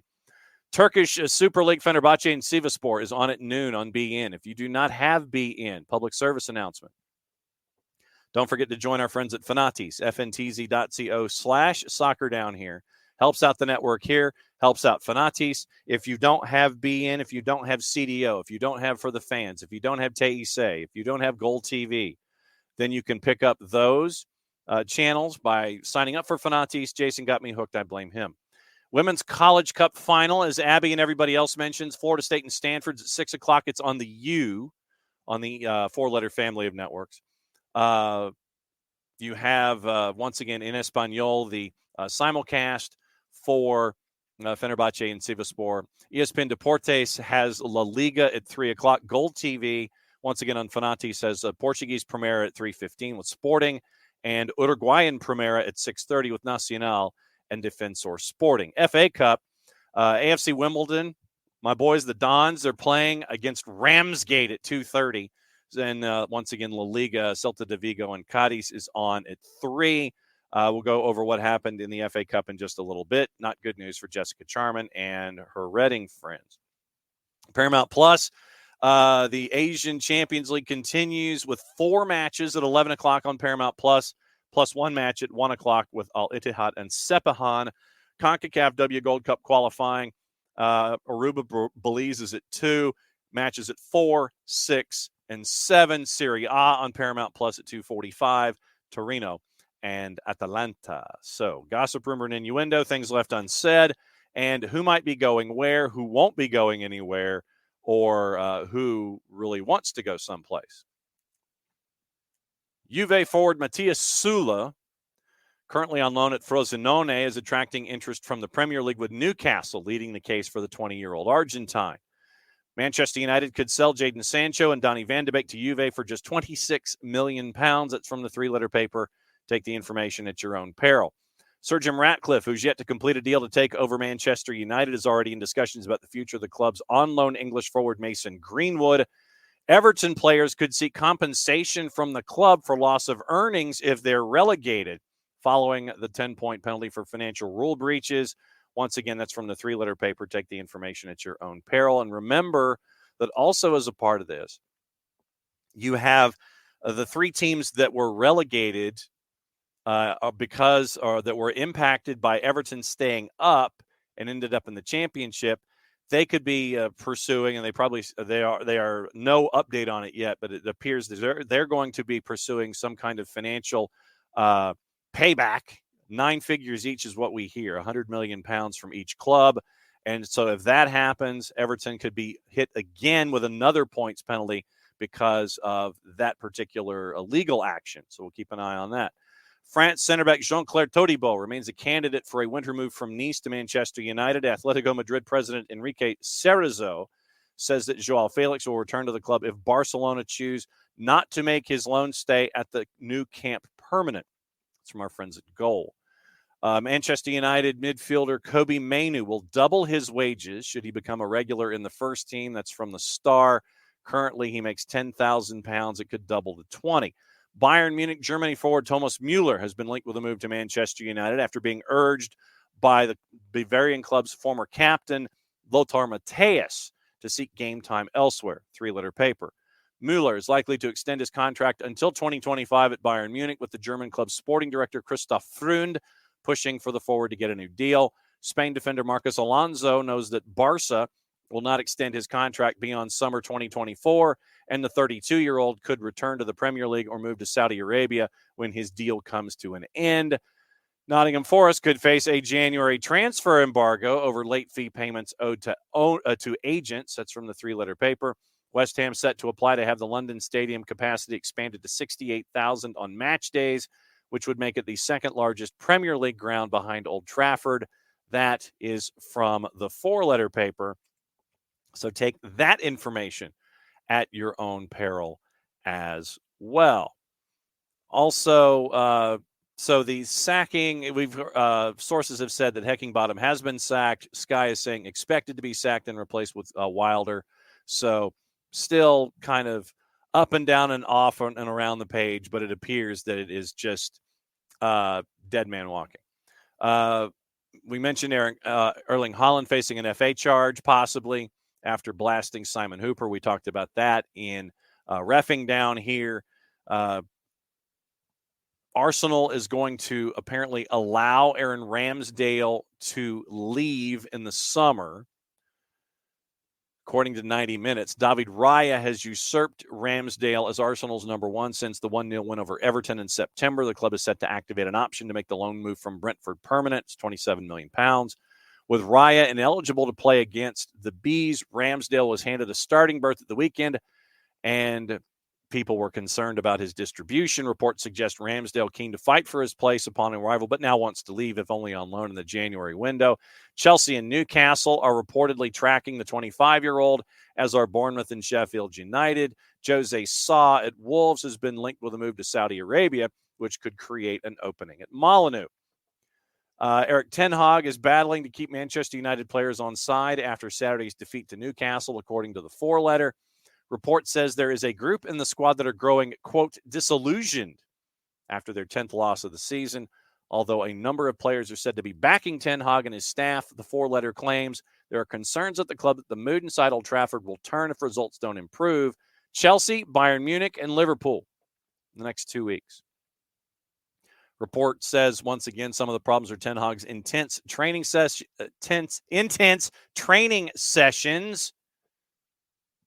If I could get my upper plate to work on a Monday since preseason, and cavalier tactics, which have left the team open. ESPN also claims the source Ten Hag has tried to cool the atmosphere in the group by backing players after poor performances. Arsenal reportedly interested in a deal for Juve wonderkid Kenan Yildiz, according to the Daily Mirror. 18-year-old who can play as a winger, joined Juve from Bayern and has signed a deal with the club through 27. Reportedly ready to swoop in the transfer window in January. Liverpool also tracking. We mentioned Jean-Claude Todibo as a part of the discussion. Bayern Munich reportedly scouting 3 potential long-term replacements for Manuel Neuer. And it's from the three-letter paper. 37-year-old signed a 1-year extension at the club last week after returning to action in October following the leg injury in a ski accident a year ago.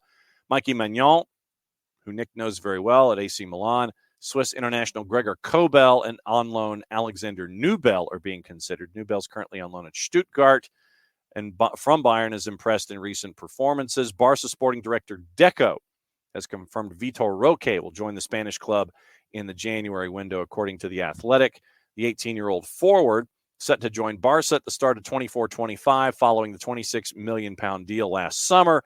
But that move now has been brought forward. Roque had 12 goals, 3 assists in 24 matches for Atletico Paranaense in Brazil's Serie A this season. So keep an eye on all of that activity that is in the pipeline. So we'll see what happens when it comes to all of these individuals.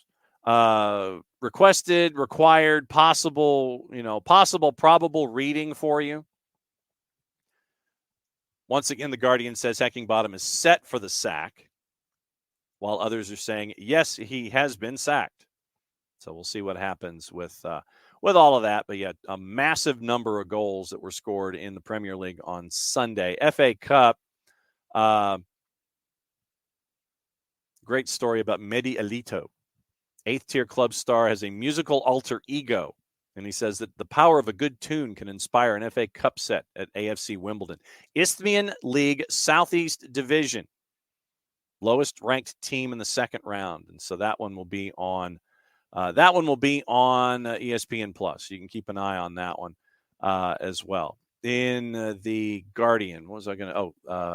Just looked at the Guardian. I mean the Telegraph, considering that I'm all over the place this morning when it comes to all the stuff that's out there. So yes, this is where we're getting our conflicting information. The Telegraph are saying that Heckingbottom has been sacked. Everybody else is saying he's about to be sacked. So we'll see what happens. We'll see what happens with that, and we will we'll update it, but we'll go from there. The discussions are all over the place about hooliganism and all of that stuff, and not necessarily a surprise. But once again, we mentioned stupidity down here. That's a part of things, and it hadn't slowed down. And we just have to continue to be vigilant about it and see what's going on. League One, I meant to mention this. This is the first day for live signings when it comes to all of the teams in USL League One. League-wide initiative set for the second activation. It's referred to as League One Day One. Every League One club can coordinate to promote over 65 player transactions on the same day. And we mentioned that South Georgia Tormenta is on the board with theirs. They have their first 5 signings. Colin Mosiunas, the 25-year-old from Ravenswood, West Virginia, graduated from Marshall last year. Mosiunas, the defender, under contract. Preston Kilwine back under contract. Jackson Corey from Australia under contract. It was great to see Jackson Corey's game grow last season. Pedro Fonseca is under contract. Nick Okoto is under contract with his time coming from South Georgia Tormenta 2 in USL League 2. So the option was exercised on Okoto, under contract Mosiunas, Preston Kilwine, Jackson Corey, and Pedro Fonseca. So keep an eye on your favorite League One club, and you can go, okay, so-and-so has signed. Forward Madison has moved so far. The return of Mitch Osmond. He's going to return for his 3rd season. The defender led the team in clearances and blocks on the back line. So Mitch Osmond returns for the Mingos. And so the Mingos are on the board with their signing of the day. Lexington SC is up and running. Atez Diouf, their leading goal scorer, returns for season number 2 after coming to the club from San Antonio FC. That's a big pickup for Lex SC, making sure that they can hang on to one of the top goal scorers in USL League One. Charlotte Independence, Ryan Jeji, 2 goals on the season for Charlotte Independence, and he is back. His option has been exercised. So Chattanooga Red Wolves also on the board with 6 signings on the day, with options exercised on Siobhan Marsh, Richie Renteria, the defender, Yair Paez out of Dalton, great local product that we've seen come through Dalton High and the Red Wolves SC Academy. His option was exercised as well. Mayele Malongo, who came initially from Albion San Diego, his option was exercised as well up top. Omar Gomez, the midfielder, and Ropapa Mensah had his option exercised as well. So Siobhan Marsh, Richie Renteria, Yair Paez, Ropapa Mensah, Omar Gomez, Mayele Malongo. So Sean McDaniel and Red Wolves have 6 players signed right now, Day One League One. Tormenta has 5 of familiar names that are on the board. So you can go to USLLeagueONE.com and follow along all day long as to who is sticking, who is staying. And remember, the home openers have been announced now for USL League One. March 9, it is Greenville, Lex SC, and South Georgia Tormenta as Western teams come east. March 16th, it is Central Valley, so your first chance to see Jermaine Jones on the touchline in Fresno is on the 16th, as well as Charlotte and Spokane. March 23rd, One Knox and Richmond. March 30th is the home opener for Chattanooga as they host Union Omaha. April 13, Forward Madison against Richmond. April 20, the Murder Owls against Charlotte. The home opener for Northern Colorado. So Northern Colorado is going to be on the road for the first 2 months of the year, March and April, and first 3 months, really. May 25th is the home opener for the Hailstorm as they take on Charlotte. So May 25th, the home opener for Hailstorm. Once again, it's going to be an interesting uphill climb for them, having played their first 10 matches or so at home on the road before they get at home. But they get to stack the deck and have all of their games at home during the home stretch. Ayman Zayed and his crew in season number 2 dealing with stuff there as well. Checking Major League Soccer to see if there are any other notes before we go. But once again, thanks for hanging out with us here today. And Tomorrow, once again, Kevin Egan at 9:30 and Glenn Davis at 10. So we'll have those two breaking everything down. And I think I may end up asking Kevin Patrick a question, obviously, before he goes. And we'll see what happens with that. But now, Kevin Egan, Glenn Davis tomorrow, 9:30 and 10. And we will continue to rock and roll with everything going on here in the world of soccer because Sean De Silva signs today. 3 goals, 4 assists in so 7 goal actions in 13 games for Atlanta United in his brief stay after the transfer window. So Sean De Silva signed to a 2-year deal, option for a third to continue on the left-hand side for Atlanta United. So once again, tomorrow it is Kevin Egan, Glenn Davis. Later today on the network, you'll hear from our friends at Hunt City. We get to talk about the Blast-Off, the 4-team mini tournament in the preseason that's going to happen in a little over 2 months' time. And so that'll be fun to talk about and get the lay of the land after season 1 up there in Hunt City. So that'll be up later today as well. A little after dinner time is when it will be up on the network. So once again, thanks for hanging out with us on a Monday. And we'll be back at it again tomorrow because SDH is on a Tuesday then. Because if they were on SDH was on a Monday tomorrow, then that'd be a bit of a problem. But since it is the end of the show, once again, thanks for hanging out with us. And we do this because it's the end of the show. Mucho Platiel, play it safe. Back at it again, 9:05 tomorrow morning. Be good.